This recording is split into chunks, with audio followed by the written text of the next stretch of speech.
저도 87년도에 시각장애자들하고 1년 동안 여기 상계동에서 먹고 마시고 놀아봐서 87년도에 내가 그분들하고 1년 동안 살면서 물어봤어요. 여러분들은 살면서 뭐가 가장 힘드냐고. 그랬더니 그분들이 하는 얘기가 가장 힘든 게 뭐냐면 내 몸으로 난 자식 얼굴을 모르는 거래요. 내 몸으로 난 자식 얼굴을 모르는 거예요. 여러분들은 애들 어때요? 애기 낳으면은 이뻐요, 안 이뻐요? 막 100일, 200일 된 애들 보면 손가락 보면 어때요? 기가 막히죠? 그러니까 엄마들, 애기 엄마들 보면 막 애 손도 막 먹고 발도 막 먹잖아요. 막 먹어 보니까 먹을 기세야. 먹을 수만 있으면은 너무너무 좋으니까. 그리고 눈에 티만 들어가도 막 뭐 이거 비벼내고 그러는데 나한테 한다는 애가 신부님 이만한 애를 눈에 넣어도 안 아프대. 눈에 넣어도 안 아파. 이걸 넣는데 어떻게 안 아파. 눈알이 터지든지 뭘 하든지 해야 될 거 아니야. 눈에 넣어도 안 아파. 그렇게 좋다는 거야. 그렇게. 아기를 보는 기쁨은요. 그건 세상에 돈으로 살 수 없는 기쁨이에요. 우리 집에도 드디어 조카가 장가를 가서 딸을 낳았어요. 로사라는 나는 이제 할아버지가 됐어요. 조카 손녀가 있어. 조카 손녀가. 근데 그 집에 가보면 참 볼만해요. 증조 할머니, 증조 할아버지, 할머니, 할아버지, 엄마, 아빠 여섯이서 둘러서갖고 얘가 이제 막 돌 며칠 전에 지났거든요. 얘는 가만히 보니까 아무것도 안 해. 그런데도 여섯이서 둘러서갖고 참 쳐다보고 있다가 눈만 뜨면 뭐라 그러냐면 눈 떴다. 눈 뜬 게 뭐 이렇게 대단한 일이라고. 6명이 둘러앉아갖고 눈 떴다고 난리를 치고 거기다가 얘가 빵긋 웃기만 하잖아요. 그러면 그때부터는 애가 재롱을 피는 게 아니에요. 증조 할머니, 증조 할아버지부터 재롱을 피기 시작해. 오르르 깍꿍 이게 누가 재롱 피는 거야. 내가 보기엔 지들이 재롱 피면서 얘가 재롱 핀다는 거야. 시간 가는지 모른다는 거야. 내가 보기엔 자기네들이 재롱 피고 얘는 그냥 껌뻑껌뻑 쳐다만 보는데 이 아기를 그래서 애들은 1살 때 평생 할 효도를 다 한다는 거예요. 1살 때. 여러분들 그때 그 기쁨 평생 애들은 2살 때부터 효도 안 해요. 왜 효도 안 하는 줄 아세요? 1살 때 이미 다 했어. 그런데 뭘 2살 때부터 해. 혹시 지금 30살 된 자식들이 효도 안 한다고 섭섭한 그분들은 욕심이 너무 많은 거예요. 이미 그 기쁨을 다 누린 거예요. 근데 그분들은 자기 애들을 어떻게 알아보느냐 하면 손으로 만져서 눈이 이렇게 생겼고 코가 이렇게 생겼고 입이 이렇게 상상할 수밖에 없어요. 네, 상상할 수밖에 없어요. 또 한 번은 도봉산 성당에서 우리 시설 분들을 초대를 해갖고 식사 대접을 했어요. 정말 내가 가서 보니까 상다리가 부러지게 차려놨어. 그런데 옆에 있던 형제가 나한테 그러는 거야. 학사님, 우리는 이렇게 상다리가 부러지게 차려놔도 아무 소용이 없다는 거예요. 왜 소용이 없냐? 그랬더니 보여야지 골라 먹죠. 어디 있는 줄 알아야지. 냄새는 나는데 어디 있는지 알아야지 골라 먹죠. 그러니까 옆에 봉사자들이 한 분씩 앉아갖고 고등어 들어갑니다. 두부 들어갑니다. 김치 들어갑니다. 그래야지 먹는 거예요. 근데 우리 생태마을에 딱 음식 차려놓으면은 막 김치, 고등어 이제 묵은지 절여놓은 거 막 이분들 입에 군침이 돈대. 딱 보면은 막 깍두기 쫙 빨갛게 해놓고 막 김치찌개 두부 딱 올려주면 입에 군침이 돈다는 거예요. 우린 눈으로 먹는 거예요. 먼저 눈으로 먹고 입에 군침이 도는 거예요. 이걸 영어로 뭐라고 그러냐면 My mouth is watering 그래요. 군침 돈다. My mouth is watering. 군침이 도요. 근데 그분들은 눈으로 먹는 기쁨이 없는 거예요. 여러분들 뭐가 지지리 복도 없긴 뭐가 지지리 복도 없어. 이 눈으로 벌써 음식을 먹는데 이거 눈알 하나 갈아 끼는데 2개 갈아 끼면 2억인데 2억을 끼고 지지리 복도 없는 년은 무슨 지지리 복도 없는 년이에요. 또 87년도는 인천에서 수원에서 전철이 전부 다 의정부로 갔어요. 그때만 해도 우리 시각장애자들이 전철에서 바구니 들고 어두운 밤에 깜깜한 밤에 이러고 가면은 500원씩 1000원씩 줬어요. 기억나시죠? 네.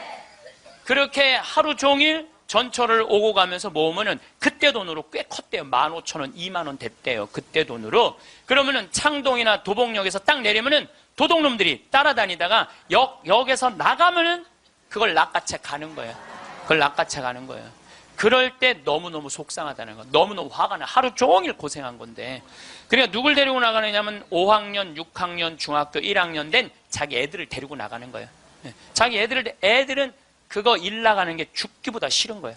매일 우리 시설 마당에서 애들이 울어. 너 왜 울어? 그러면 자기 일 나가기 싫다는 거예요. 네가 무슨 일을 나가는데 애들이 얘기해 주는 거예요. 낚아채갖고 엄마 아빠가 나 데리고 나간다고. 그럼 엄마 아빠 손잡고 지팡이 잡고 전철 안에 왔다 갔다 하는 거 걔네들이. 그러는 수원이나 인천은 아무 상관없대요. 창동이나 도봉역에 딱 그 전철을 지나갈 때 되면 누굴 만나냐면 반 친구들을 만나는 거야. 반 친구들이 그걸 보고 다음날 학교 가고 다 소문을 내는 거야.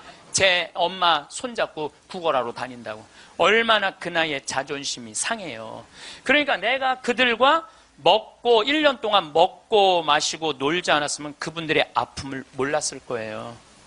예수님은 이 세상에 오셔서 3년 동안 정말 가지지 못한 사람이나 가진 사람이나 누구하고 먹고 마시고 놀았어요.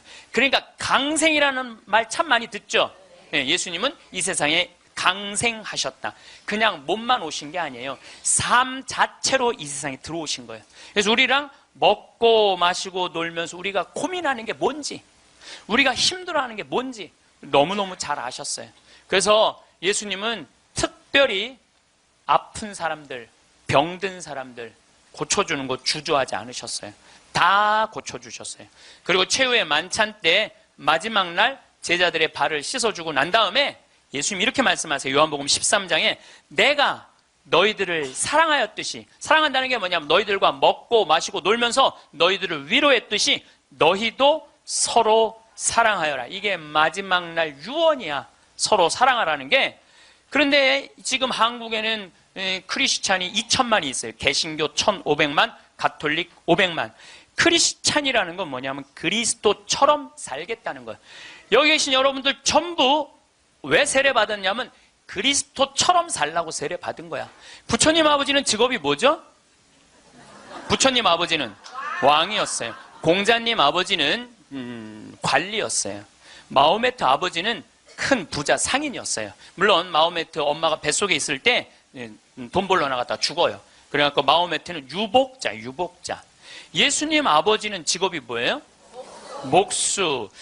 내가 신학교 다닐 때 신론 배울 때 예수님 아버지는 성부라고, 예수님 아버지 직업은 하느님이었어요. 하느님.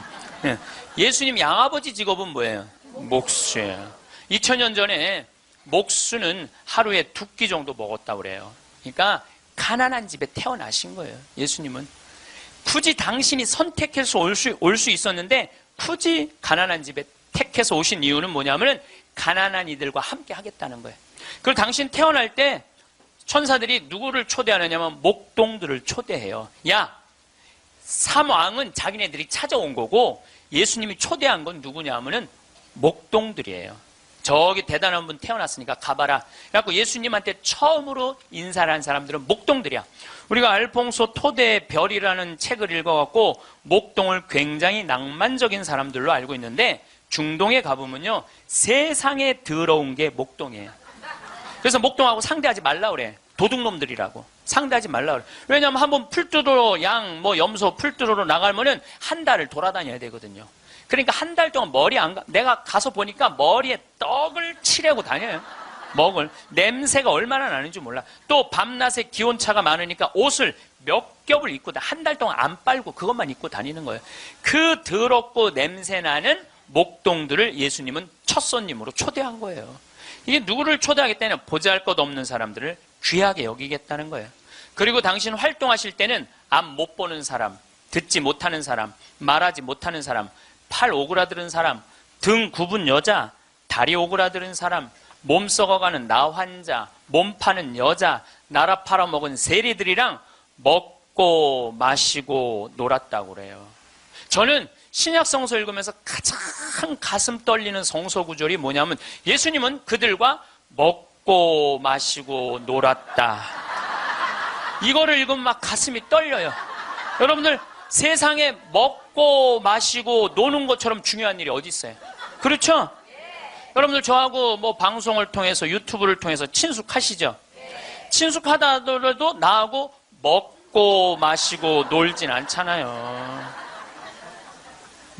먹고 마시고 놀 수 있는 사이는요, 친하지 않으면 못해요. 여러분들도 누구랑 먹고 마시고 놀아요? 친한 사람들이랑 먹고 마셔요. 오늘 이거 끝나고 나왔는데 길거리에 나가고 너 오늘 나하고 먹고 마시고 놀자. 길거리에 있는 사람한테 말할 수 있어요, 없어요? 귀싸대기 맞을 거예요. 여기 오늘 같이 온 친구들하고 야, 우리 오늘 강의 끝났으니까 여기 명동에 가서 우리 먹고 마시고 놀자. 친하지 않으면 못하는 거예요. 친하지 않으면. 그리고 먹고 마시고 노는 사이는 그 사람의 속사정을 다 알아요. 그 사람이 뭘 힘들어하는지, 그 사람의 고민이 뭔지 먹고 마시고 놀지 않으면 모르는 거예요. 본당 신부도 마찬가지예요. 본당 신부할 때 5년 동안 사목을 했는데 교우들하고 한 번도 먹고 마시고 놀지 않았어. 그러면 여러분들은 본당 신부하고 추억이 있을까요, 없을까요? 없어요.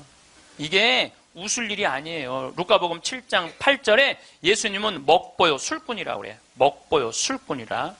저도 본당 신부할 때 사목을 하는 기본이 뭐냐면 먹고 마시고 노는 거였어요. 사목의 기본이 먹고 마시고 노는 거였어요. 장례가 나잖아요. 그럼 저는 반드시 초상집에 갔어요. 초상집에 가갖고 장례 전날 가갖고 소주 한 병 내오라고 그래요. 그럼 상주 전부 다 오라고 그래요. 상주들하고 소주 한 잔씩 하면서 먹고 마시면서 어머니가 어떻게 살았는지, 아버지가 어떤 병으로 돌아갔는지 얘기를 다 들어요. 그리고 1시간을 그렇게 소주 한 병을 먹으면서 이야기를 하고 다음날 강론할 준비할 필요가 없어. 강론. 왜냐하면 강론 때 이 엄마가 어떻게 살았고 가족은 어떻게 하고 다 얘기할 수 있는 거예요.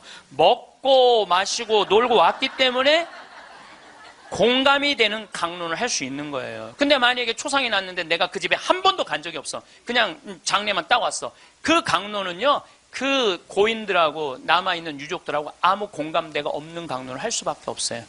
예수님이 우리가 이 신약 성서를 읽을 때 너무너무 착착 쉽게 와닿죠? 왜 우리가 쉽게 알아들을 수 있는지 아세요? 예수님이 우리랑 먹고 마시고 놀았기 때문이에요. 이게 얼마나 가슴 설레는 성소구절인지 몰라요. 어떤 가르침보다 위대한 말이 뭐냐면 예수님은 그들과 먹고 마시고 놀았다예요. 또 마태복음 18장 10절에 이런 말씀을 하세요. 너희 중에 가장 작은이라도 업신여기지 말아라. 왜냐하면 그의 수호천사가 하늘에서 매일 아버지의 얼굴을 뵙고 있다 그래요. 수호천사가. 여기 계신 분들 이렇게 말씀하시는 분들 계세요. 나는 지질이 복도 없는 년이라고. 나는 남편 복도 없고 자식 복도 없는 지질이 복도 없는 년이라고. 그 지질이 복도 없는 년도 수호천사가 한 분씩 다 있다는 얘기예요. 수호천사가 한 분씩 다 있는 거예요. 그러니까 여기 계신 여러분들 전부 지금 수호천사 있어요, 없어요? 있어요. 여러분들 언제 수호천사가 여러분들 가장 곁에 있느냐면 여러분들이 성체 영화로 나올 때 수호천사가 항상 여러분들을 수호하고 나온다는 거예요. 여러분들 대단한 분들이에요. 수호천사 한 분씩 다 거느리고 있으니까. 그러니까 무시당하면 돼요, 안 돼요? 무시당하면 안 돼요. 예수님은 이 세상에 오셨을 때도 가진 자 편에 서지 않고 가지지 못한 자 편에 서세요. 이 말에 이런 말이 있습니다. 사람 위에 사람 없고 사람 밑에 사람 없다. 언제 우리가 이런 말 쓰죠? 내가 사람 취급 못 받을 때. 근데 대한민국에 보면은 돈 있고 권력 있는 사람들이 돈 없고 권력 없는 사람들을 무시하는 경향이 너무나 커요. 이번에 미국의 프란치스코 교황님께서 방문을 하셨어요. 교황님은 항상 전용기가 없으시기 때문에 그 나라 비행기를 타고 가세요. 우리나라는 대한항공을 타고 오셨죠. 이번에 미국에 갈 때는 아메리칸 에어라인을 타고 가셨어요. 근데 교황님이 딱 비행기를 타자마자 승무원들한테 이렇게 부탁을 하셨다고 그래요. 나는 미국으로 가는 내내 어떠한 특별한 대우도 원하지 않는다. 나를 여기 있는 모든 탑승한 모든 승객하고 똑같이 대해줘라. 거기에는 무슨 추기경도 탔을 거고 기자단도 탔을 거고 수행원도 탔을 거예요. 근데 교황님은 특별한 대우를 원하지 않으셨다고 그래요. 그리고 교황님은 내릴 때 정말로 여러분들한테 감사하다고 승무원들한테 감사의 인사도 잊지 않으셨다고 그래요. 13억 명의 대표가 우리 프란치스코 교황님 아니야. 가톨릭 신자가 지금 13억 명이니까. 그런데 그 대단한 분이 어떠한 특별한 대우도 원하지 않는다고. 그래서 그 교황님을 수행한 승무원들이 마지막에 후기를 쓴 거를 제가 읽었는데, 자기네들은 너무 특별한 대우를 원하지 않았던 그 교황님을 모시고 가면서 인생의 최대의 비행을 했다고 그래요. 너무너무 감동을 받았다고 그래요. 이렇게 세계 최고의 교황님도 특별한 대우를 원하지 않으셨는데, 모 항공사의 부사장은 땅콩 안 까줬다고 매뉴얼 판으로 자기 직원, 자기 돈을 벌어주는 사람이야. 고마운 사람이죠. 자기 직원 손가락 마디를 때리고 무릎을 꿇치고 그 다음에 강제로 용서를 청하라고 그랬다는 거예요. 그리고 그것도 모자라니까 어떻게? 비행기를 돌려서 그 중요한 사무장을 비행기에서 내리게 했다는 거예요. 이게 바로 사람 위에 사람 있고 사람 밑에 사람 있는 거죠. 대한민국은요, 돈 있으면요 갑질을 너무나 많이 해요. 여러분들 갑질 얘기 참 많이 들으셨죠?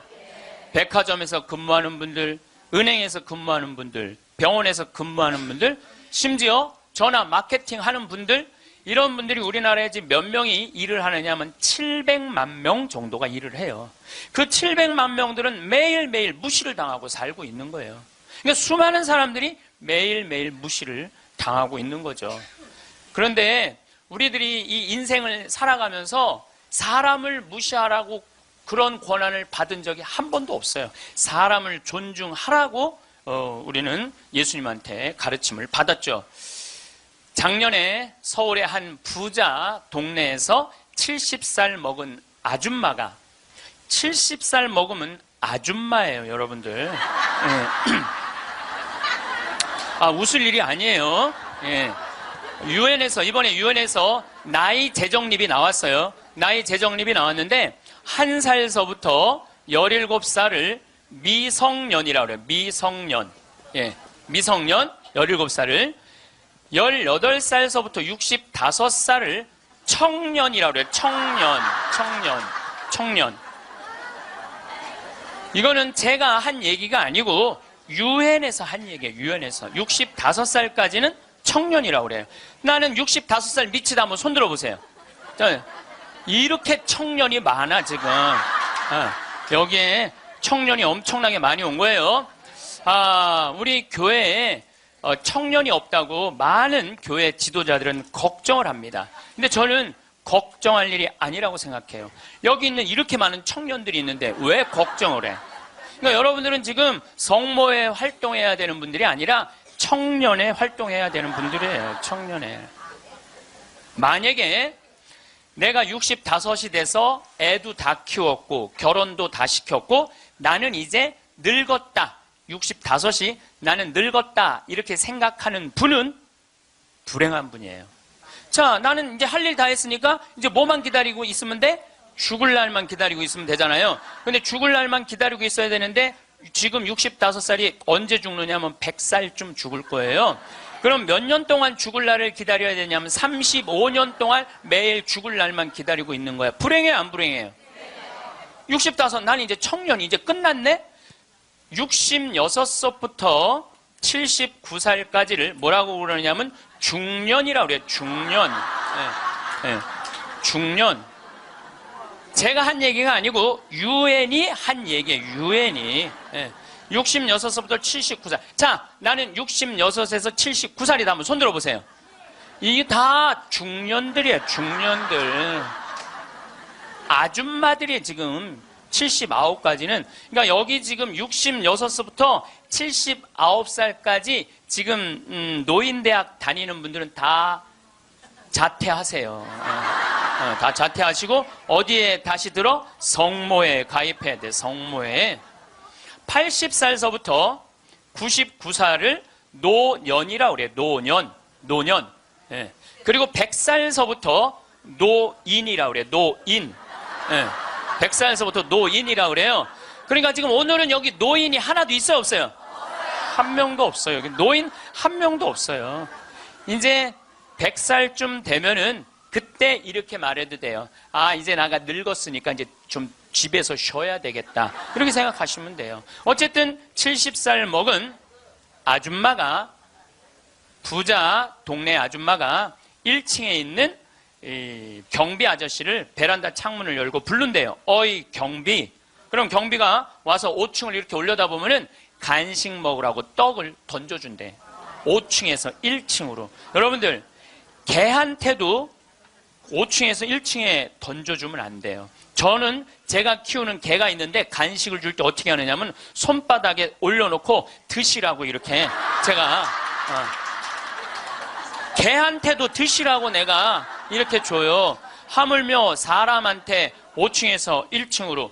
제가 그 후기를 좀 읽어보니까 그 경비 아저씨하고 친했대요. 친해서 장난으로 그랬다는 거예요. 여러분들, 본인은 장난일 수 있지만 1층에서 받아먹는 사람은 장난이 아니에요. 본인은 장난일 수 있지만 그것도 꼭 유통기한 지난 걸 줬다는 거. 유통기한 지난 거. 이게 사람 위에 사람 있고 사람 밑에 사람 있는 거죠. 우리 사회는요, 돈 있으면 돈 없는 사람 무시하는 경향이 너무 커요. 며칠 전에도 뭐 수압으로 스키라고 무슨 액세서리, 거기에서 어떤 사람이 와갖고 점원들한테 이거 고쳐주지 않는다고 무릎 꿇히게 하고. 여러분들, 똑같은 사람끼리 무릎을 꿇히게 한다는 게 말이 돼요? 그 사람은 그 제품을 쓸 자격이 없는 사람이에요. 돈만 있다고 좋은 제품을 쓰는 게 아니라는 거예요. 돈도 있고 그 돈을 쓸 만한 인격도 갖춰야 되는데 우리는 돈만 있고 뭐가 없어? 인격이 없는 거예요. 사람 무시하지 말라고 누가 가장 가르치셨어요?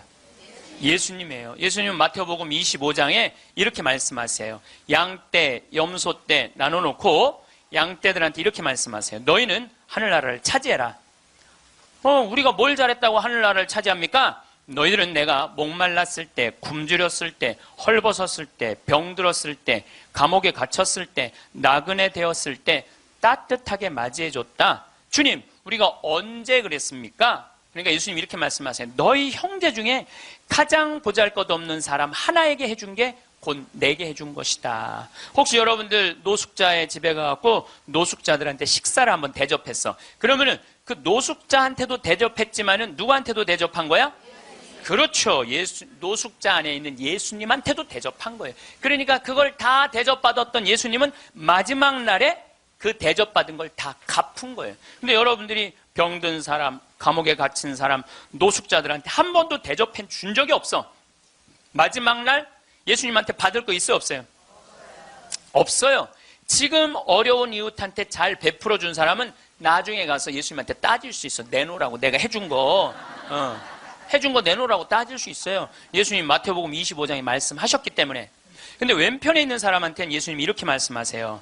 악마와 그의 졸도들을 가두려고 준비한 영원히 꺼지지 않는 불 속으로 들어가라. 우리가 뭘 잘못했다고 그럽니까? 그냥 예수님이 이렇게 말씀하세요. 너희들은 내가 목말랐을 때, 굶주렸을 때, 헐벗었을 때, 병들었을 때, 감옥에 갇혔을 때, 나그네 되었을 때 따뜻하게 맞이하지 않았다.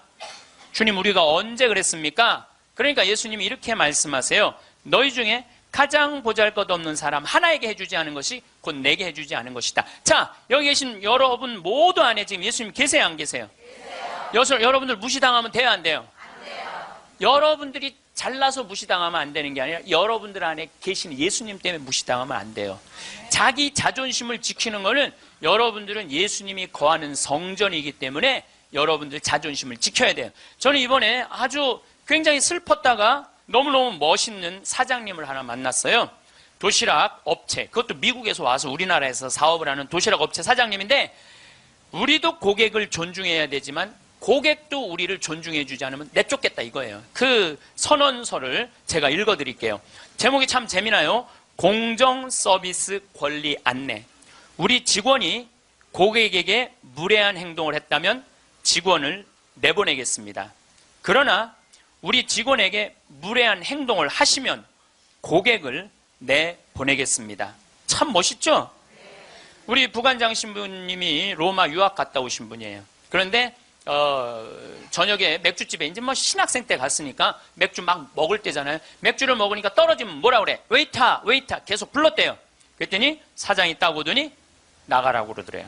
왜 나가냐고 그러니까 왜 우리 직원을 종부리듯 부리느냐고. 술 떨어진 거 알면 우리가 찾아가고 필요한 거 있느냐고 물어볼 텐데 왜 내 직원을 종부리듯 부리느냐고. 이렇게 종부리듯 부리는 당신은 여기서 맥주 먹을 자격 없다고 나가라고. 근데 이게요, 유럽도 그러고 미국도 그래요. 미국도 가면은요, 아줌마 못 불러요. 올 때까지 기다려야 돼. 근데 우리는 내가 돈 주고 부린다고 식당에 가서 어떻게 해? 아줌마 왜 안 갔다 와? 안 갖고 와? 이게 종부리듯 부리는 거예요. 이 뒷말이 더 멋있어요. 상품과 대가는 동등한 교환입니다. 우리 직원들은 훌륭한 고객들에게 마음 깊이 감사를 담아 서비스를 제공하겠지만 무례한 고객에게까지 그렇게 응대하도록 교육하지는 않겠습니다. 그러니까 무례한 고객한테 죄송합니다 그렇게 안 가르치겠다는 거예요. 당신은 물건 살 자격 없으니까 나가라고 가르치겠다는 거예요. 우리 직원들은 언제 어디서 무슨 일을 하든지 항상 존중을 받아야 할 훌륭한 젊은이들이며 누군가에게는 금쪽 같은 자식이기 때문입니다. 직원에게 인격적 모욕을 느낄 언어나 행동, 큰 소리로 떠들거나 아이들을 방치하여 다른 고객들을 불편하게 하는 행동을 하실 경우에는 저희가 정중하게 서비스를 거부할 수 있음을 알려드립니다. 사장이 이렇게 딱 써놓은 거예요. 앞에다가. 얼마나 멋있는지 몰라요. 그러니까 예수님도 어느 누구도 함부로 대하지 말라는 거. 어느 누구도. 그러면 이 대한민국에 2천만 명의 그리스도가 살고 있는데 요즘 대한민국에 보면 2천만 명의 그리스도인이 살고 있는 것 같아요? 아니죠? 예수님이 서로 사랑하라고 말하고 간 적이 없는 것 같아. 예수님이 이렇게 말하고 가신 것 같아. 너희들 서로 괴롭힐 수 있는 한 괴롭혀라. 이렇게 말씀하고 가신 것 같아. 얼마나 서로 괴롭히는지. 작년 4월 6일 날 윤승주 일병이 죽었어요. 군대 간 지 4개월 만에 4명의 선임이 괴롭혀갖고. 근데 윤승주 일병은 군대 가기 전에 전액 장학생이었어요. 대학생이었는데. 그리고 과 대표였고. 이렇게 멀쩡한 아이가 군대 가갖고 죽은 거예요. 그래서 작년 내내 군대를 개혁한다고 난리를 치는데 저는 군대를 개혁해서 될 일이 아니에요. 여러분들, 우리나라 애들은 군대 가기 전에 이미 다 망가져서 들어가요. 우리나라 중고등학교 애들, 여러분들 남자애들 보면 눈빛 보면 어때요? 살벌하지 않아요? 이렇게 눈빛 딱 마주치면은 어떤 놈이야 걸리지, 내가 오늘 가만히 안 놔둬, 이런 기세예요. 우리나라 지금 중고등학교 남자애들은 극도의 스트레스 속에서 자라는 거예요. 왜? 경쟁 속에서 경쟁만 가르치고 협력, 이해, 양보, 사랑 이런 게 안 배워요. 경쟁, 출세, 1등만 배운 애들이야. 그러니까 눈에 도끼가 있는 거야, 애들이. 그런 애들이 군대 가갖고 서로 괴롭히는 거예요. 이미 군대 가기 전에 망가진 거예요. 여러분들, 이 텔레비전 보면 요즘 대한민국 뭔가 잘못 가고 있다는 생각 안 들어요? 뭔가 우리 지금 잘 가고 있어요? 잘 못 가고 있어요. 대한민국 건국이념은 뭐예요? 홍익인간 그건 4348년 전에 단군 할아버지가 한 얘기고, 대한민국 건국이념은 뭐예요? 대한민국 건국이념은 뭐냐면 우리도 한번 잘 살아보세요. 돈이야, 돈. 돈이라면요 무슨 짓이든 해요. 정말 지난 70년 동안 돈을 벌기 위해서 우리는 혈안이 돼 있었어요. 그리고 우리나라는 돈을 많이 벌었어요. 참 많이 벌은 나라예요. 전 세계 다녀보세요. 대한민국처럼 좋은 차 타고 여러분들처럼 이렇게 기가 막히게 멋있는 옷 입고 여러분들처럼 잘 먹는 나라 거의 없어요. 전 세계에서 10위 안에 들어요. 10위 안에 들어요. 참 잘 먹고 잘 살아요. 근데 무슨 영국의 옥스퍼드 대학 나오고 우리나라 기자가 이런 말을 했어요. 기적을 이룬 나라, 기적을 이룬 나라, 기쁨을 잃은 나라. 기적은 이루었는데 너무너무 잘 살긴 하는데 기쁨이 없는 나라야. 전부 다 여기다 헬 조선이야. 지옥 조선이, 지옥 조선. 우리나라를 지금 그렇게 표현하거든요. 그리고 애들이 흙수저 물고 태어났다고. 누구는 금수저 물고 태어났는데 누구는 흙수저 물고 태어났다고. 내가 보기엔 너무 잘 사는데 이런 표현들이 있는 거예요. 이거는요 돈보다 더 높은 가치가 있거든요. 이제 대한민국이 추구해야 되는 건 뭐냐면 돈보다 더 높은 가치를 추구해야 될 때예요. 이제는. 근데 아직도 돈이야. 아직도 돈, 아직도 경제, 그래요.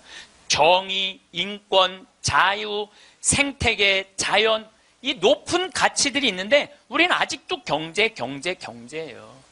핀란드라는 나라는 건국 이념이 뭐냐면 나눔이야, 나눔. 이 나라는 러시아의 100년 지배를 받아요. 100년 지배를 받으면서 독립을 해요. 국민들이 모여갖고 우리 진짜 잃었던 나라를 찾았으니까 이 나라를 어떻게 건설해 나갈 것이냐? 국민들이 그래요. 콩알 한쪽이라도 나눠 먹자. 그래서 이 나라는요, 가난했을 때부터 나누기 시작했고 지금까지도 잘 나눠요. 지금까지도. 지금 국민소득 6만 달러예요.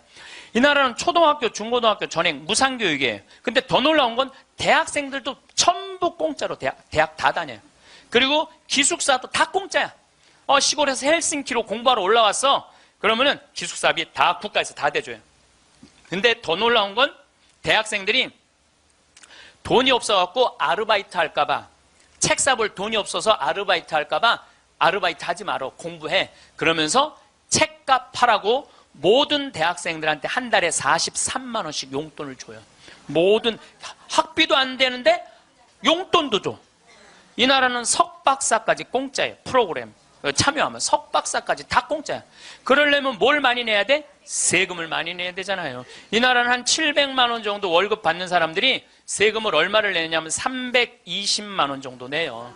이 정도 내야지 대학생들한테 용돈까지 주죠. 자, 이제 대한민국도 애들이 등록금 못 내갖고 지옥이라고 그러잖아요. 그러니까 이제 어른들, 애들, 대학생들 등록금 공짜로 해주기 위해서 700만 원 버는 사람들 320만 원 돈 내십시오. 낼 것 같아, 안 낼 것 같아요? 여기다가 빨간 띠 두르고 결사 반대 막 이러고 아마 할 거예요. 네. 누가 대한민국이 정이 많은 나라래? 저는요, 대한민국 정 많은 나라라는 거에 동의할 수 없어요. 왜냐하면 정이 많은 나라가 해외 입양 1위를 해요. 우리나라가 해외 입양 1위예요. 제가 지난 여름에 유타라는 곳에 강의를 다녀왔는데 거기 가보니까요, 몰몬 교도가 많은 데예요. 저녁에 식당에 갔는데 엄마 아빠는 백이냐? 근데 애들은 누가 봐도 우리나라 애들이에요. 그 한 식당에 세 쌍의 자녀들이, 그러니까 세 부부 쌍의 자녀들이 우리나라 애들이야. 나는 대한민국의 어른으로서 걔네들한테 너무너무 미안하더라고요. 전 세계에서 해외 입양 1위가 대한민국이에요. 2위가 어딘 줄 아세요? 필리핀이에요. 3위가 우간다, 4위가 인도, 5위가 우즈베키스탄이에요.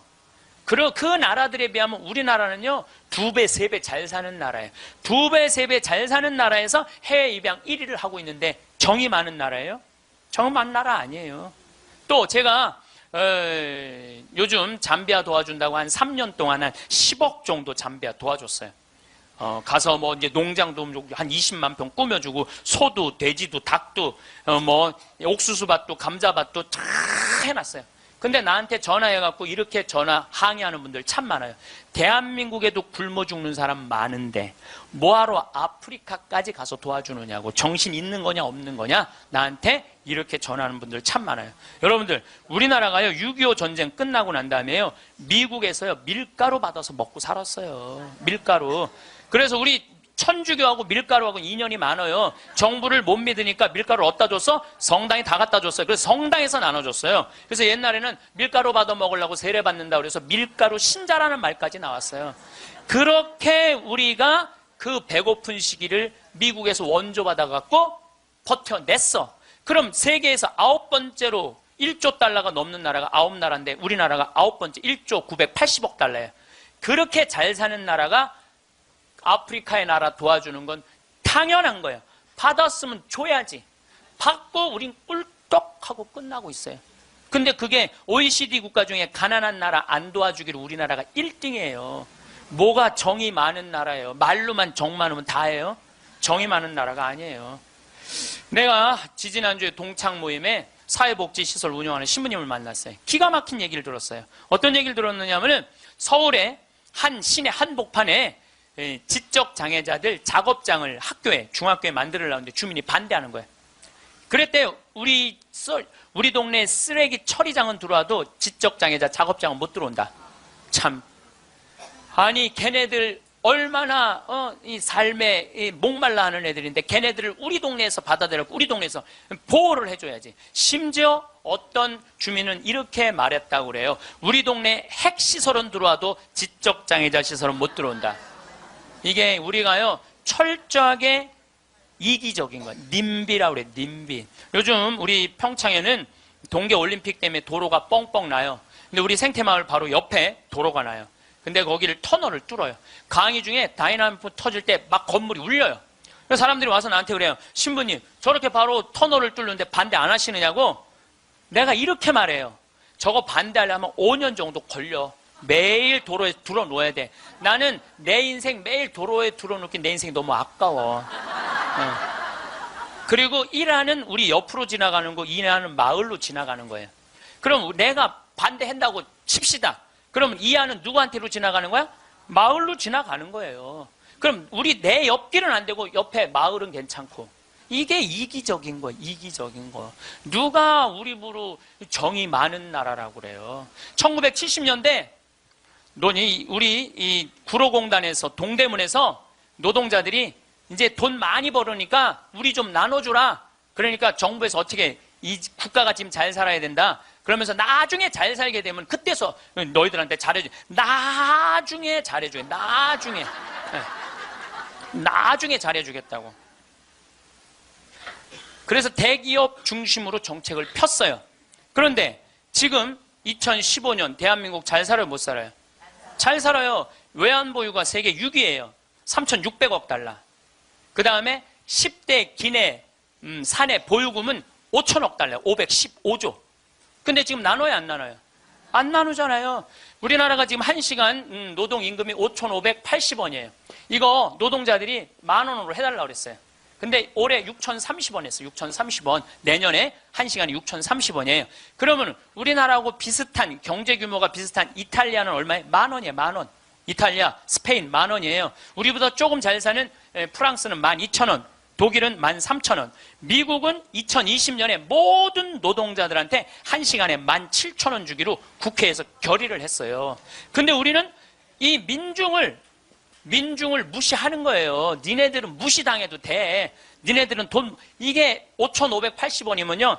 한 달 22일 일하면 얼마 버는 줄 알아요? 98만 원 받는 거예요. 98만 원. 그거 갖고 먹고 살라는 거예요. 기업에는 515조나 있으면서 안 내놓는 거예요. 세금으로. 세금으로 안 내놓는 거예요. 그냥 가지고 있는 사람만 더 부자가 되는 거예요. 가지고. 얼마 전에 우리 삼성이 아시아 최고의 부자 가문이 됐대요. 저는 그걸 읽으면서 너무너무 창피했어요. 왜 너무너무 창피했느냐 하면은 우리나라는 경제 규모가 1조 달러야. 일본은 6조 달러, 중국은 14조 달러야. 그럼 최고의 부자는 일본이나 중국에서 나와야지 우리나라에서 나와요. 이 얘기는 뭐냐면 삼성이 회사 운영을 잘하기도 했지만 중소기업, 하청업체들한테 1,000원 주고 500원 주고 그 나머지 500원 갖고 세계 아시아 1위 된 거예요. 다 같이 잘 살아야지 잘 사는 거지 한 기업만 잘 산다고 잘 사는 게 아니에요. 그리스가 왜 망했어요? 그리스가 한두 부자 자기네들 세금 다 뒤로 돌리는 바람에 나라가 망한 거예요. 나중에 나누긴 뭘 나중에 나눠. 노동자들이 잘 살아야지 국가가 잘 사는 거예요. 호주만 해도 광부들이 연봉이 얼마냐면 1억 2천이에요. 광부들이. 내가 지금 호주에 나오고 같이 봉사활동 다니는 치과의사, 우리 요한 바오로 치과의사가 있는데 어저께 나한테 한 얘기예요. 신부님, 호주에는 배관공, 전기공, 목수가 저보다 돈 더 많이 벌어요. 아주 능력 있는 치과의사인데 돈 더 많이 번다는 거예요. 그러니까 노동자가 잘 사는 나라가 행복한 나라예요. 예. 나중에 나눠주긴 언제 나눠줘. 나중에는 다 굶어 죽고 난 다음에 나눠줘요. 나누려면 언제 나눠야 돼? 지금 나눠야 돼. 지금. 내가 성당 질 때도 부자들한테 신축 헌금 좀 하시죠. 그럼 신부님 나중에 땅 팔리면 할게요. 나중에 땅 팔리면 할게요. 이런 분들은요 절대 안 해요. 착한 일도 많은 사람들, 신부님 내가 나중에 돈 벌면 할게요. 이런 사람들은 착한 일 안 하겠다는 사람들이에요. 지금 하지 않으면 나중에는 못 하는 거예요. 나중에는. 지금 해야 돼. 하려면 지금 해야 돼요. 이 세상을 살아가면서 우리는 수많은 사람들을 만나고 헤어집니다. 그 과정에서 때로는 누군가를 우러러보기도 하고 때로는 누군가를 내려다보기도 합니다. 하지만 오랜 세월을 거치며 깨닫게 되는 것은 사람 위에 사람 없고 사람 밑에 사람 없다는 진리입니다. 어린 시절부터 우리는 무의식 중에 사람들을 서열로 나누어 생각하도록 길들여져 왔습니다. 공부를 잘하는 아이가 더 소중하고 돈을 많이 버는 사람이 더 가치 있다고 여겨왔습니다. 하지만 인생의 깊은 곳을 들여다보면 그런 기준들이 얼마나 허무한 것인지 알게 됩니다. 한 사람 한 사람이 모두 이 세상에 단 하나뿐인 존재이며 그 자체로 무한한 가치를 지니고 있음을 깨닫게 됩니다. 길가의 청소부 아저씨도 화려한 양복을 입은 사업가도 모두 똑같이 소중한 존재입니다. 그들 모두 각자의 삶의 무게를 지고 살아가는 귀한 사람들입니다. 우리가 누군가의 겉모습만 보고 그 사람의 가치를 판단한다면 그것은 마치 책의 표지만 보고 그 책의 내용을 단정하는 것과 같습니다. 진정한 지혜는 사람의 내면을 바라보는 것이며 그 사람이 지닌 고유한 존엄성을 인정하는 것입니다. 사람은 누구나 저마다의 이야기를 가지고 있습니다. 평범해 보이는 사람도 들여다보면 놀라운 인생 경험을 가지고 있고 겸손해 보이는 분도 그 마음속에는 깊은 철학과 통찰이 숨어 있습니다. 우리가 만나는 모든 사람이 사실은 우리에게 무언가를 가르쳐 줄 수 있는 스승이자 동반자입니다.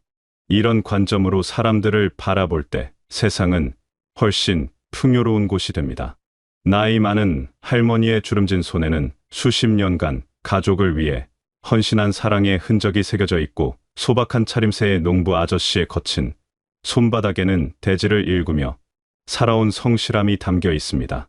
화려하지 않더라도 묵묵히 자신의 자리에서 최선을 다해 살아가는 모든 사람들이 바로 이 세상의 진짜 주인공들입니다.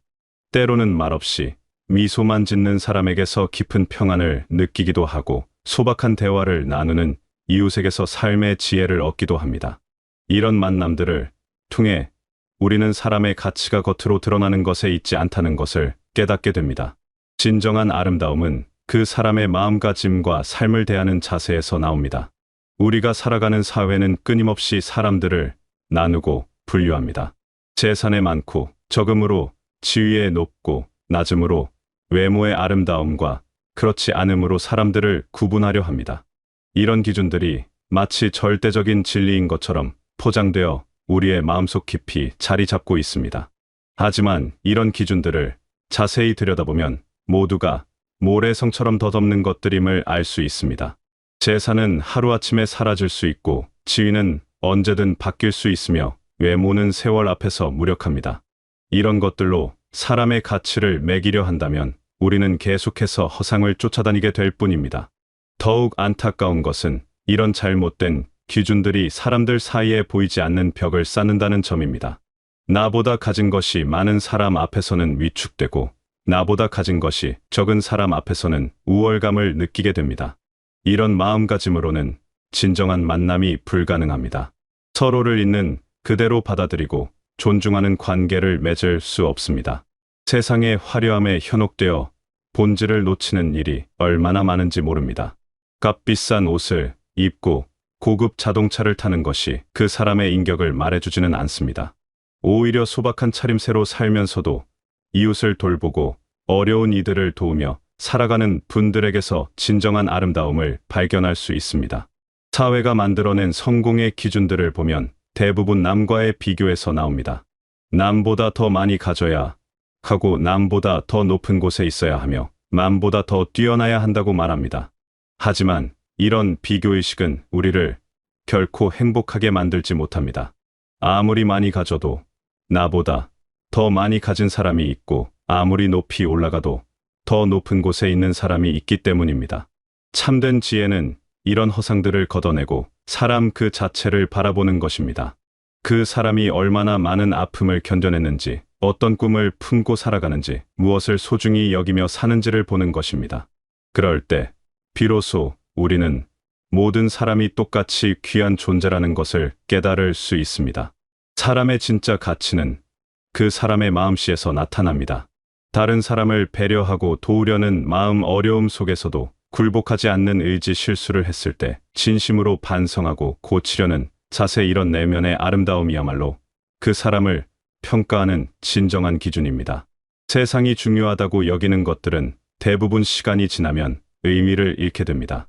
하지만 사람의 선한 마음과 따뜻한 정은 세월이 흘러도 변하지 않는 진짜 가치입니다. 이런 것들을 알아보고 소중히 여기는 눈을 갖는 것이 참된 지혜입니다. 세상은 우리에게 더 많이 가지고 더 높이 올라가야 행복해진다고 속삭입니다. 남보다 앞서가야 하고 경쟁에서 이겨야 한다고 말합니다. 하지만 그런 경쟁의 삶 속에서 과연 진정한 평안을 찾을 수 있을까요? 오랜 세월을 살아보면 진짜 행복은 전혀 다른 곳에서 찾아온다는 것을 깨닫게 됩니다. 그것은 바로 나눔과 사랑 속에서 발견되는 행복입니다. 내가 가진 것을 다른 사람과 함께 나누고 어려운 이웃의 손을 잡아주며 따뜻한 말 한마디로 상처받은 마음을 어루만져 줄 때 느끼는 그 기쁨이야말로 진정한 행복입니다. 이런 행복은 소유에서 나오는 것이 아니라 베풀면서 나옵니다. 누군가를 도와주고 위로해 줄 때 우리의 마음속에서 샘솟는 그 따뜻함은 어떤 물질적 풍요로도 얻을 수 없는 것입니다. 이것이 바로 오래전부터 현인들이 말해온 삶의 참된 의미입니다. 특히 우리 주변에 소외되고 힘든 이들을 돌아보는 것은 우리 자신을 더욱 풍요롭게 만듭니다. 혼자 사는 이웃, 할머니에게 반찬 한 그릇을 건네거나 몸이 불편한 분의 장보기를 도와드리거나 마음의 병을 앓고 있는 이에게 따뜻한 관심을 보여주는 것.